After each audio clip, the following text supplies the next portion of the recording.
Now we have to study the Great Depression today, and it will solve a lot of issues, and a lot of concepts will be cleared for the future lectures as well. You know, I just want to say this, that whenever I take up a particular topic, say for example, I will teach you today Great Depression. What are the causes behind it, and what was the impact? And this Great Depression, the way we will read, or the way we will study this particular topic, we will actually be able to understand some of the concepts from money and banking, some of the concepts from, say for example, fiscal policy, and that can help us in those chapters as well. So I'm just now actually laying the foundations for those chapters, whether it be of fiscal policy or the money and banking or the external sector. That is going to help us. This particular story of Great Depression is going to help us in the future lectures as well. All right. So when the Great Depression happened in 1929, what were the causes behind it? I told you at that particular time, Herbert Hoover was the president of United States, and he did nothing to get United States out of the Great Depression. And then in 1932, after the general elections, Franklin D. Roosevelt became the president of United States. He started the New Deal policy, and New Deal policy actually changed the economy of United States, wherein the United States now started government intervention. So Franklin D. Roosevelt actually spent a lot of money, a lot of dollars, and employed millions of people so that the demand may revive in the economy. And when there is demand, there is supply, and then there is production. That will increase the GDP, and we will come out of the depression after increasing the growth. So this is how Franklin D. Roosevelt used the Keynesian economics to actually get United States out of the Great Depression. So this was a clear-cut example that the Adam Smith's invisible hand was not able to get United States out of the depression. So invisible hand of Adam Smith was working perfectly fine till 1929, but after 1929, it actually lost. We actually lost hope in this particular economics of Adam Smith. Why? Because it was not able to get us out of the Great Depression. And therein, the United States, after 1929, or after 1930s precisely, United States became a mixed economic system. United States became a mixed economic system. Okay, mixed economic system. So United States, after becoming a mixed economic system, there were two sectors in United States. Number one, the private sector. Private sector is an agent of the market. So private sector means the market, and the public sector, and public sector is the state. Public sector is the state. But since United States was a market-driven economy, it was a market economy, it was a capitalist economy where there was no government intervention. After the government intervention comes in, after the state intervention comes in, United States actually gave some role to the state, but majority of the role was given again to the market. And till this date, United States is a mixed economy, but it has a leading role. The market has a leading role to play, and the state just plays the periphery role. So United States is a mixed economy, but it is a market-led mixed economy. It is led by the private sector. It is not led by the state companies. Fine. Compared to this, if you talk about China, or if you talk about precisely North Korea is again a mixed economy, but it is led by the state. It is led by the state. So there is precisely no country on the face of this earth that is still a particular capitalist economy or a particular state economy. All these economies have actually shifted to mixed model. They have shifted to mixed model. So we understood how the market economy is shifted to mixed economic system. We have not yet actually started the discussion about non-market economies, say, for example, the state economies, command economies, or socialist economies, communist economies. We will be studying that just after half an hour, okay?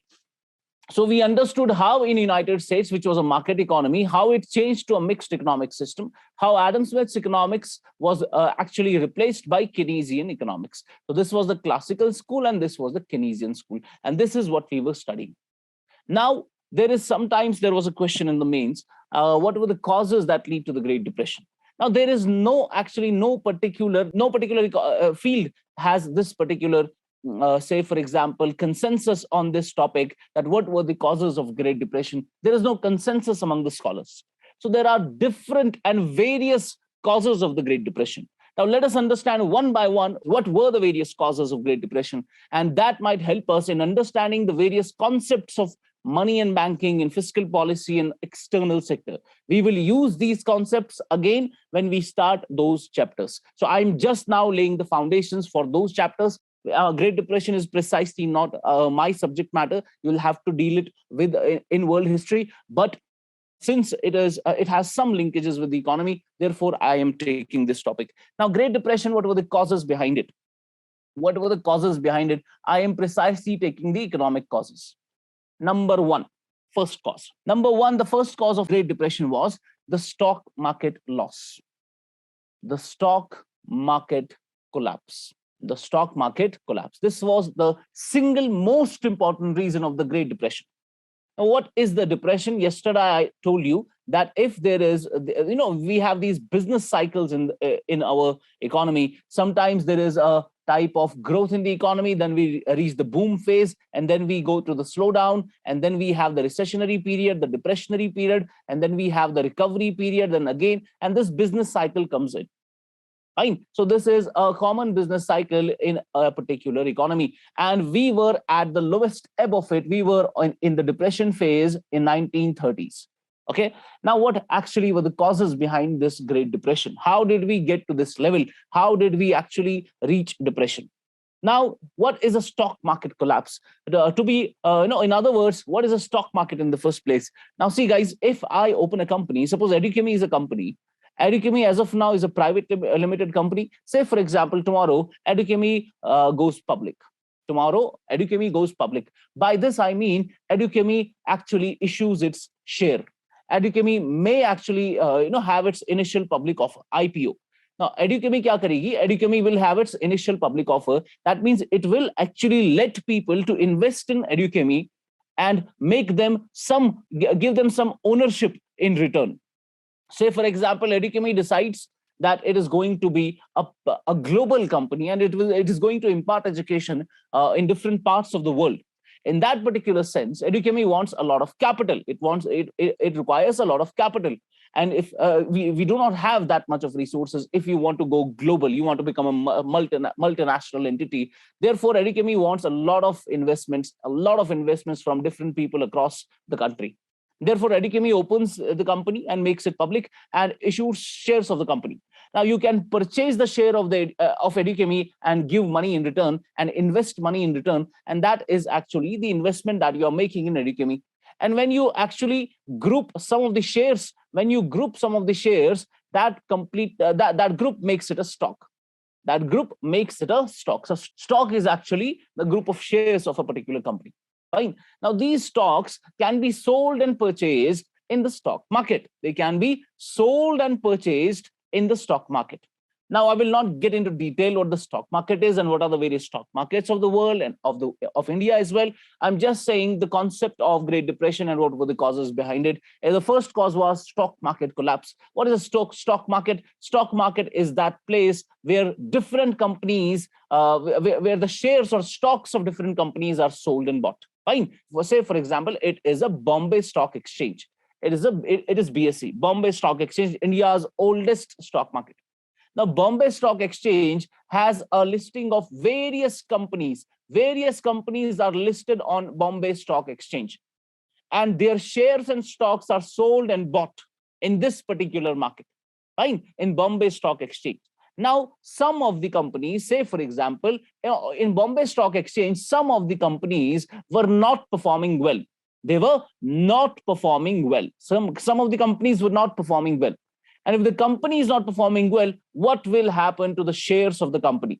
I'm asking you, if the company is not performing well, what will happen to the shares of the company? Share price of the company will fall. People will not demand the shares of that particular company, which is not performing well. Therefore, if the demand for the particular share is less, the price will again be less. So share prices will go down. And if the share prices are going down, and you are actually holding some shares of this particular company of which the prices are going down, what are you going to do with those shares? Suppose I purchase the share of this particular company that is not performing well, and I have these shares now, of which the prices are falling, what will I do with these shares? I will have to sell these shares.